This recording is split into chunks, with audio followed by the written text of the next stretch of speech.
बच्चों, स्वागत है आपका मेरे चैनल अनु हेल्पफुल स्टडी में। आज हम शिक्षा निदेशालय द्वारा दिया गया कार्यपत्रक 33 हल करेंगे, जिसका विषय है हिंदी।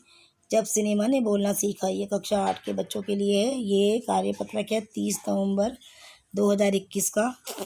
प्यारे बच्चों, आइए आज हम अपनी पाठ्य पुस्तक वसंत के पाठ जब सिनेमा ने बोलना सीखा लेखक प्रदीप तिवारी के अंतिम भाग पर चर्चा करते हैं।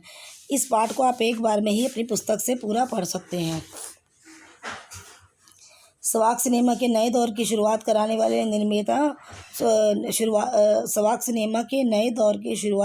वाले निर्माता निर्देशक अर्देशियर इतने विनम्र थे कि जब 1956 में आला मारा के प्रदर्शन के 25 वर्ष पूरे होने पर उन्हें सम्मानित किया गया और उन्हें भारतीय सवाक फिल्मों का पिता कहा गया, तो उन्होंने इस मौके पर कहा था, मुझे इतना बड़ा खिताब देने की ज़रूरत नहीं है, मैंने तो देश के लिए अपने हिस्से का ज़रूरी योगदान दिया है।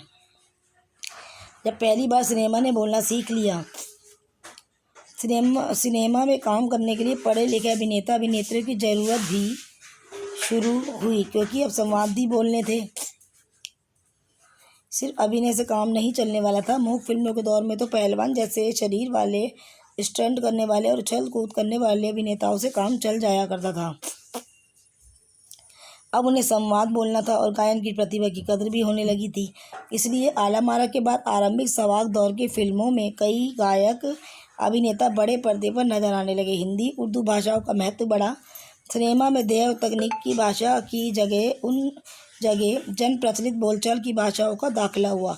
सिनेमा ज़्यादा देसी हुआ। एक तरह की नई आज़ादी थी, जिससे आगे चलकर हमारे दैनिक और सार्वजनिक जीवन का प्रतिबिंब फिल्मों में बेहतर होकर उभरने लगा।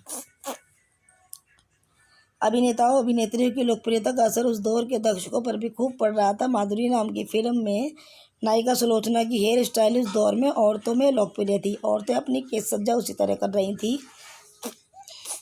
अर्देशियर ईरानी की फिल्मों में भारतीय के अलावा ईरानी कलाकारों ने भी अभिनय किया था। स्वयं आला मारा भारत के अलावा श्रीलंका, बर्मा और पश्चिम एशिया में पसंद की गई।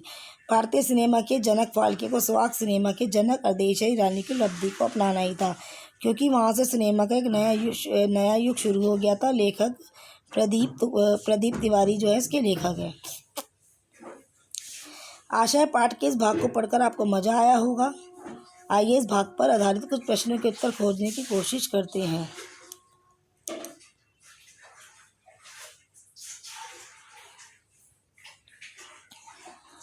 भारतीय सवाक फिल्मों का पिता किन्हें कहा गया है? अर्देशियर ईरानी, याकूब, जगदीश, सोहराब मोदी। तो भारतीय सवाक फिल्मों का पिता अर्देशियर ईरानी को कहा गया है। भारतीय सिनेमा का जनक किन्हें माना जाता है?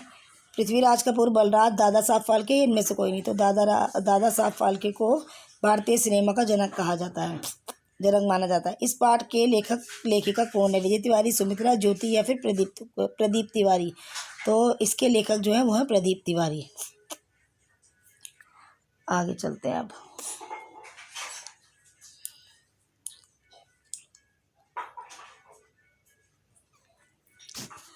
सवाक प्रश्न 4। सवाक शब्द वाक में सा जो है वो उपसर्ग है। ये उपसर्ग लगने से बना है सवाक। ठीक है, ये सवाक है। ठीक है, तो वाक में अगर हमने सा लगा दिया तो ये सवाक बन गया। मतलब इसमें सा उपसर्ग की वजह से ये सवाक बना है। ऐसे ही सा उपसर्ग लगाकर अन्य शब्द हमें बनाने हैं। तो जैसे कि हम इस तरह भी बना सकते हैं, जैसे मान लो हमने सा लगाया तो ये सरल हो गया। ठीक है, जैसे कि सा लगाकर साकार हो गया। ठीक है, जैसे कि वो हो गया सजीव हो गया। ठीक है, तो हमने सा क्या है उपसर्ग लगा दिया, आगे हमने मूल शब्द लगा दिया। तो देखो मैं आपको बताती हूँ। ये देखो, ये है उत्तर नंबर 4। ठीक है, जैसे कि सफल हो गया, सा यहाँ पे क्या है उपसर्ग और बाकी है मूल शब्द सरल, सरस, सजीव, सपरिवार इत्यादि, है ना। इसमें हम लिख सकते हैं साकार भी लिख सकते हैं इसमें हम। मूक सिनेमा तथा सवाक सिनेमा में क्या अंतर होता है?